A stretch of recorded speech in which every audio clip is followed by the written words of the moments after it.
thanks for joining us from our studios in Israel. I'm Aaron Porras here with ILTV's Morning Briefing. More than 120 local authorities, including 15 major cities, began striking at 6 o'clock this morning in protest over the cross-the-board budget cuts in the 2017-2018 budget. Kindergartens and high schools will be closed, and local authorities and municipalities will not be able to provide regular services to residents, such as garbage pickup and welfare. The strike was announced by Union of Local Authorities Chairman Chaim Bibas, who is the mayor of Modi'in as well. The announcement came after negotiations failed to reach a compromise. The municipality heads are demanding that instead of wide-scale cuts, the government should look at the natural growth and expansion of local municipalities. Both sides released statements accusing each other of inflexibility and refusing to budge from their positions. Mayors and heads of local authorities were to meet in the Knesset at 11 a.m. to decide on what additional actions they can take. Gaza's population will more than double in the next 30 years, according to a new UN report, and that will mean even more serious economic problems for the Palestinians living there if the conflict with Israel is not resolved.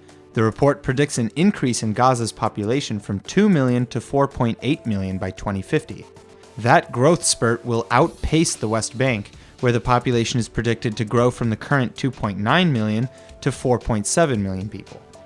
The UN warned that without international attention, the growth in the Palestinian population, and more specifically in Gaza, will lead to an even greater crisis of unemployment, further devastate the infrastructure, and increase the lure of terrorist groups. Andre Thompson of the UN Population Fund said that with unemployment at 43% in Gaza and 18% in the West Bank, 1 million jobs must be created in both areas by 2030 just to prevent those figures from worsening. According to one of the congressmen involved in drafting the bill, U.S. President Barack Obama on Friday enacted legislation to strengthen collaborative cybersecurity research and development efforts between the United States and Israel. The USIsrael Advanced Research Partnership Act of 2016 will expand the existing joint research and create a grant for new development. The legislation was introduced by Representative John Ratcliffe of Texas and by Representative Jim Langevin of Rhode Island. The two congressmen pushed the bill forward after returning from a congressional delegation trip to Israel in July that focused on addressing key cybersecurity issues facing both countries.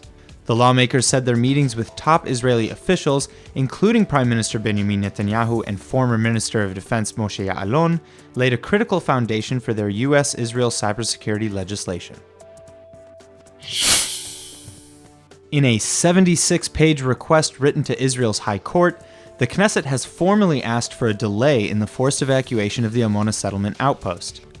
The lawmakers filed the request as promised according to a new agreement between the residents of Omona and the government. The problem is that the court must accept the proposal to extend before the currently scheduled evacuation of December 25th. The new deal that the residents agreed to would allow 24 of the 41 families living in the settlement to move to a nearby plot, while the rest go to the city of Ofra. It also gives compensation for their property and an extension to February to move out, provided they do move out and peacefully.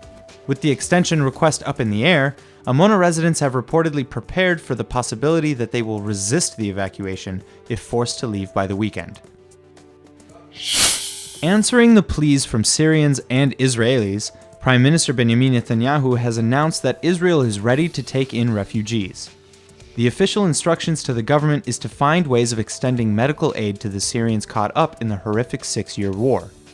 Quote, "We see the tragedy of terrible suffering of civilians, and I've asked the Foreign Ministry to seek ways to expand our medical assistance to the civilian casualties of the Syrian tragedy, specifically in Aleppo, where we're prepared to take in wounded women and children, and also men if they're not combatants," said Netanyahu.